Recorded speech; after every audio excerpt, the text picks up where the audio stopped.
சுபாஷிவா YouTube channel பார்க்கும் அன்பு உள்ளங்களுக்கு என் அன்பான வணக்கம்.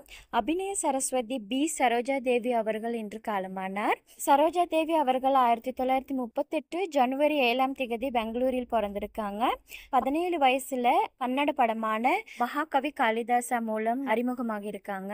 1958 எம்ஜிஆருடன் நடித்த நாடோடி மன்னன் படம் மூலம் தமிழ் ரசிகர்களுக்கு அறிமுகமானார். தமிழ், கன்னடம், தெலுங்கு மற்றும் ஹிந்தி ஆகிய மொழிகளில் 200க்கும் மேற்பட்ட படங்களில் நடித்துள்ளார். பத்மஸ்ரீ 1969, பத்மபூஷன் 1992 போன்ற மிக உயர்ந்த விருதுகளை பெற்றுள்ளார். பல்வேறு மாநில அரசுகள் மற்றும் திரைப்பட சங்கங்களிடமிருந்து வாழ்நாள் சாதனையாளர் விருதுகள் பெற்றுள்ளார். 2025 ஜூலை 14ஆம் தேதி 87 வயதில் பெங்களூரில் காலமானார். வயதான தோற்றத்துடைய உடல் நல காரணங்களால் மரணம் பெற்றார். நடிகர் ரஜினிகாந்த், குஷ்பு, சிவராஜ்குமார் மற்றும் பலர் இரங்கல் தெரிவித்துள்ளார். நம்மை விட்டு பிரிந்தாலும் சரோஜா தேவி அவர்கள் செய்த சேவைகள், அவரது கதாபாத்திரங்கள், அவரது அழகு, நடிப்பு எல்லாம் என்றும் தமிழ் சினிமா வரலாற்றில் நினைவாக இருக்கும். அவரின் ஆத்ம சாந்தி அடைய நாம் எல்லோரும் பிரார்த்திப்போம்.